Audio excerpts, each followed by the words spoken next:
Welcome to my YouTube channel. इस video में मैं आपको बताऊंगी बीएससी फिज़िक्स ऑनर्स का सिलेबस। ठीक है, इसमें आपको कितना मार्क्स आपको थ्योरी में है, प्रैक्टिकल में कितना मार्क्स है, यानी मार्क्स डिस्ट्रीब्यूशन, और इसमें क्या क्या आपको पढ़ना है, कौन से बुक आपको लेनी चाहिए, ये सारी चीज़ें मैं इसमें आपको बताऊंगी। ठीक है, तो वीडियो में अंत तक बने रहिएगा और जानकारी अच्छी लगे तो वीडियो को लाइक कर लीजिएगा, चैनल को सब्सक्राइब कर लीजिएगा, क्योंकि यहाँ आपको सिर्फ सिलेबस ही नहीं मिलेगा बल्कि आपको कोल्हान यूनिवर्सिटी से रिलेटेड इम्पॉर्टेंट अपडेट्स आपको लेटेस्ट मिलते रहेंगे और जैक बोर्ड कोल्हान यूनिवर्सिटी से रिलेटेड आपको मिलते रहेंगे। इसलिए इसे अपने स्टडी ग्रुप एंड क्लासमेट से और अपने जूनियर सीनियर सबसे शेयर ज़रूर कर दीजिएगा इस चैनल का लिंक। ठीक है, तो चलिए स्टार्ट करते हैं। बीएससी में जो है सब्जेक्ट कोड सेमेस्टर 1 का ये है आपका। सेमेस्टर 1 में आपका फिज़िक्स ऑनर्स में 2 पेपर होगा। ठीक है, पहला है CC1 कोर कोर्स 1 और दूसरा है CC2 यानी कोर कोर्स 2। तो CC1 जो है 70 मार्क्स का होगा और CC2 भी जो है 70 मार्क्स का होगा। ठीक है, यानी थ्योरी जो है आपका 70 मार्क्स का होगा और CC1 में थ्योरी अगर 70 का है तो प्रैक्टिकल 30 मार्क्स का होगा, यानी टोटल 100 मार्क्स का। वैसे ही CC2 भी 100 मार्क्स का है, जिसमें 70 थ्योरी का है और 30 प्रैक्टिकल का मार्क्स है। क्लियर? तो यानी कि आपका फिज़िक्स ऑनर्स का जो पेपर होगा वो 2 पेपर होगा, 100 मार्क्स का, यानी टोटल 200 का आपका होगा सेमेस्टर 1 में। क्लियर? इसके साथ आपका प्रैक्टिकल का मैंने बता दिया, थ्योरी का बता दिया, 70-30 ऐसे करके होता है। और इसके अलावा ऑनर्स पेपर के अलावा आपका जी होता है जनरल इलेक्टिव। ठीक है, तो जनरल इलेक्टिव 100 मार्क्स का होता है, जिसमें 70 मार्क्स का थ्योरी होता है और 30 मार्क्स का प्रैक्टिकल होता है। तो ये भी हो गया आपका 100 मार्क्स का। तो CC1 CC2 100 200 एंड जी जो होता है एक सब्जेक्ट वो 100 का, यानी 300। इस तरह से आपका 300 और प्लस एक और सब्जेक्ट होगा आपका AECC। ठीक है, AECC के बारे में डिटेल में जानने के लिए अगर आपको जानना है तो कमेंट करके बताइएगा, मैं आपको लिंक दे दूँगी कि AECC एक्चुअल में होता है क्या है सब्जेक्ट। ठीक है, और आपका AECC जी सब्जेक्ट क्या है आप कमेंट करके ज़रूर बताइएगा, क्योंकि हो सकता है मैंने पहले बहुत सारे वीडियो अपलोड किए, आपके लिए यूज़फुल हो सकता है वो। ठीक है, एग्ज़ाम के रिगार्डिंग। और AECC जो है आपका इंग्लिश होता है या MIL कम्युनिकेशन होता है 50 मार्क्स का। ठीक है, तो इस तरह से CC1 एंड CC2 आपका हो गया 200 का, जी हो गया 100 का, और AECC जो है आपका एक हो गया 50 का। तो 350 का टोटल आपका एग्ज़ाम होगा, 350 टोटल मार्क्स होगा आपका सेमेस्टर 1 में। क्लियर? 350 का। और अब देखिए जो है कि distribution of marks in UG practical papers. Practical paper में मार्क्स डिस्ट्रीब्यूशन कैसे होता है। फॉर फुल मार्क्स 30, जैसा कि मैंने आपको बताया कि CC1 एंड CC2 थ्योरी होता है 30 का एंड थ्योरी होता है 70 मार्क्स का और प्रैक्टिकल होता है 30 मार्क्स का। ठीक है, तो 30 मार्क्स का जो प्रैक्टिकल है इसमें पास मार्क्स है 12, यानी कि प्रैक्टिकल में यदि आप 12 मार्क्स लाते हैं तो आप पास कहलाएंगे। ठीक है, और ये जो है आपका इसमें एक्सपेरिमेंट जो है 15 मार्क्स का होगा। ठीक है, और को करिकुलर एक्टिविटीज़ एंड रेगुलरिटी, यानी आप कॉलेज में किस तरह से आपका अटेंडेंस वगैरह है एंड टीचर की नज़र में आपका क्या है, मतलब टीचर आपको कैसा समझते हैं उस हिसाब से टीचर आपको देंगे। ये 5 मार्क्स टीचर के हाथ में। ठीक है, तो अपने टीचर से सब्जेक्ट टीचर से अच्छे से बना के रखिएगा। ठीक है, ये आपका 5 मार्क्स मिलेगा इससे। और नोटबुक एंड वाइवा वो जो होता है, जो प्रैक्टिकल का आप नोटबुक बनाएंगे और एक्सटर्नल जो आते हैं वाइवा के लिए, वो दोनों मिलाकर 10 मार्क्स का होता है। क्लियर? तो यहाँ हो गया 15 एक्सपेरिमेंट का और को करिकुलर एक्टिविटीज़ एंड रेगुलरिटी, यानी आप कॉलेज में अपने यूनिवर्सिटी में किस तरह से जो चीज़ें होती है, प्रोग्राम होते हैं, इसमें आप कैसे पार्टिसिपेट करते हैं और अटेंडेंस वगैरह आपका कैसा है, ये चीज़ को देखते हुए टीचर आपको देते हैं। ठीक है, तो ये सब चीज़ आपको ठीक रखना होगा 5 मार्क्स पाने के लिए। और नोटबुक एंड वाइवा वोज के लिए 10 मार्क्स मिलते हैं, 30 मार्क्स। ठीक है, फॉर फुल मार्क्स 60, यानी 2 पेपर आपका CC1 एंड CC2, तो 60 मार्क्स का अगर हो गया 30 60, तो वही हो गया 15 मार्क्स का। जैसे CC1 में 15 मार्क्स का एक्सपेरिमेंट है, वैसे CC2 में 15 मार्क्स का एक्सपेरिमेंट है। और को करिकुलर एक्टिविटीज़ एंड रेगुलरिटी के लिए जिस तरह से CC1 में मिलता है 5 मार्क्स, उसी तरह CC2 में भी 5 मार्क्स इसी चीज़ का मिलता है। और CC1 में जिस तरह नोटबुक एंड वाइवा वो उसका 10 मार्क्स मिलता है, ठीक उसी तरह CC2 में भी नोटबुक एंड वाइवा वोज के लिए 10 मार्क्स मिलता है, यानी कि 30 मार्क्स सेम मार्क्स डिस्ट्रीब्यूशन है। The way of marks distribution same है इसका। तो फुल मार्क्स 60 यानी CC1 CC2 दोनों को मिला के 30-30-60 हुआ। तो एक्सपेरिमेंट हो गया 15-15-30। ठीक है, को करिकुलर एक्टिविटीज़ एंड रेगुलरिटीज़ में हो गया 5-5-10। नोटबुक एंड वाइवा वो उसमें हो गया 20, यानी कि टोटल हो गया 60 मार्क्स आपका फिजिक्स ऑनर्स में। ठीक है, CC1 CC2 का प्रैक्टिकल का मार्क्स बता रही, टोटल 60 हो गया। अब देखो 4 फुल मार्क्स 90, यानी अगर आपका जी जो है जनरल इलेक्टिव सब्जेक्ट, यानी आपका जो फिजिक्स ऑनर्स इसके अलावा जो सेकंड सब्जेक्ट होगा, अगर वो भी आपका प्रैक्टिकल सब्जेक्ट में आता है तो उसका भी 30 मार्क्स का प्रैक्टिकल होगा। इस तरह से CC1 CC2 and third practical यानी कि जी का जो है सेकंड सब्जेक्ट का 30 यानी 90 का हो जाएगा आपका इसमें भी। तो उस हिसाब से एक्सपेरिमेंट में 15-15-30 15-45 आपका 3 अगर प्रैक्टिकल हुआ तो 45 मार्क्स का एक्सपेरिमेंट हो गया।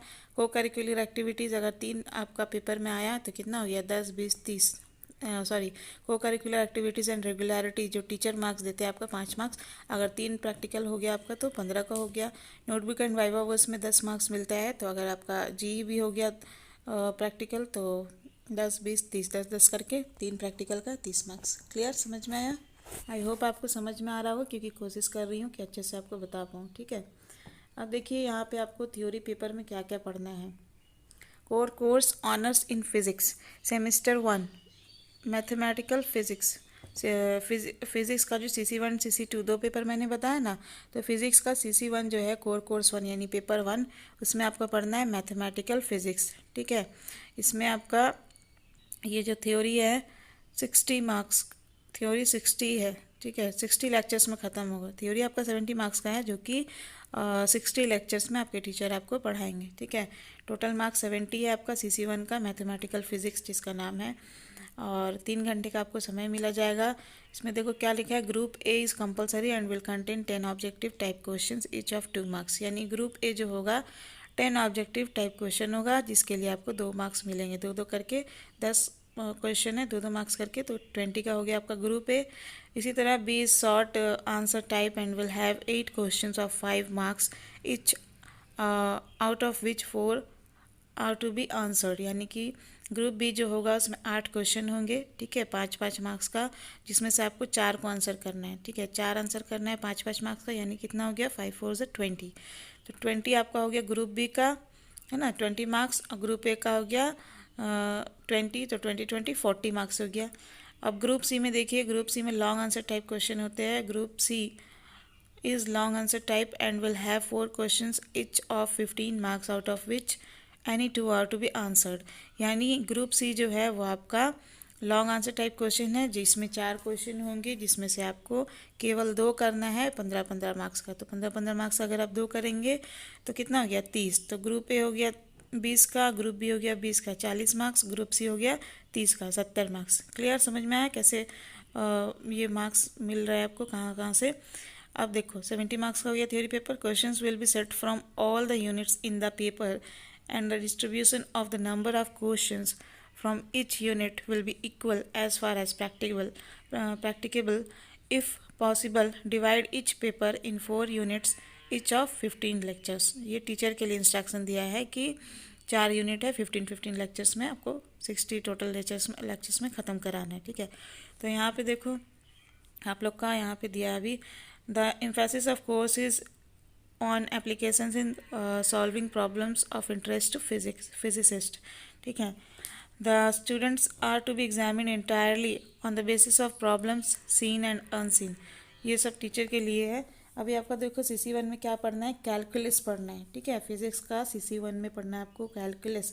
ठीक है, recapitulation, intuitive ideas of continuous, differentiable etcetera, functions and plotting of curves, approximation, Taylor and binomial series statements only, first order differential equations and integrating factor. ठीक है, इसके अलावा आपको पढ़ना है second order differential equations, homogeneous equations with constant coefficients. आगे है Wronskian and general solution, statement of existence and uniqueness, theorem for initial value problems, particular integral for typical source terms like polynomials, exponentials, sine, cosine, etcetera, ठीक है, and their combinations. फिर आगे पढ़ना है calculus of multi variable functions, partial derivatives, exact and inexact differentials, integrating factor with simple illustration, constrained maximization using Lagrange multipliers. तो देखो यहाँ पे इतना सारा चीज़ मैं पढ़ूँ तो वीडियो जो है बहुत लेंदी हो जाएगा, ठीक है। तो ये सारी चीज़ आपको पढ़ना है। वेक्टर कैलकुलस पढ़ना है, वेक्टर कैलकुलस में ये सारी चीज़ पढ़ना है आपको, कंटेंट, ठीक है। आगे जो है आपको पढ़ना है, ये आप स्क्रीनशॉट ले सकते हैं अगर आप चाहे तो, मैं इसको टेलीग्राम में डाल दे रही हूँ, ठीक है। इसको आप वहाँ से आप डाउनलोड करके प्रिंट आउट निकाल के अपने पास रख लीजिए ताकि पढ़ने में आसानी हो। उसके आगे ऑर्थोगोनल कर्विलिनियर कोऑर्डिनेट, ठीक है। यहाँ पे मैं आपको बता रही हूँ, जो आप स्क्रीनशॉट ले लो या टेलीग्राम से आप उसको डाउनलोड कर लेना, और जो इम्पोर्टेंट बात है वो बता रही हूँ वो तो सुन लीजिए आप, ठीक है। रेफरेंस बुक है इसमें, mathematical method for physicist, G B Arfken, H.J. Weber, F.E. Harris, 2013, 7th edition, Elsevier, ठीक है। तो यहाँ पे देखो इतने सारे रेफरेंस बुक के नाम दिए, इसमें से जो भी आपको एक मिल जाता है, ठीक है। अच्छा, ये सारे बुक अच्छे हैं, यूनिवर्सिटी ने इसको आपको रिकमेंड किया है, ठीक है। अब देखो फिजिक्स CC2 कोर कोर्स 2, इसमें आपको मैकेनिक्स पढ़ने हैं, ठीक है। और यहाँ पे आपको 70 मार्क्स का ये होगा, जैसे कि मैंने पहले ही आपको बताया। और इसमें क्या, जैसे कि मार्क्स डिस्ट्रीब्यूशन इसमें था वैसे इसमें भी ABC ग्रुप में, ग्रुप ए में आपका 10 ऑब्जेक्टिव क्वेश्चन होगा 2-2 मार्क्स का, यानी 20। ग्रुप बी में 5-5 मार्क्स का 4 क्वेश्चन आपको अटेम्प्ट करना है, यानी 20-20-20-40। एंड ग्रुप सी में आपको 2 क्वेश्चन अटेम्प्ट करने हैं, 15-15-30, ठीक है, 15-15 मार्क्स का, तो ये हो गया 70 मार्क्स का। क्लियर। अब देखो यहाँ पे क्या क्या पढ़ना है, रैशनल डायनेमिक्स, और यहाँ पे kinetic energy of rotation, motion involving both translation and rotation, ठीक है। यहाँ पे और आपको पढ़ना है elasticity, elastic constant and inter relation between them, twisting torque on a cylinder और वायर एंड ट्विस्टिंग कपल, ये सारी चीज़ पढ़ना है आपको। Flexor of beam, surface tension, fluid motion, central force motion, oscillations, special theory of relativity, ये 11th-12th का आपका बहुत सारा मैच कर रहा है इसमें ना।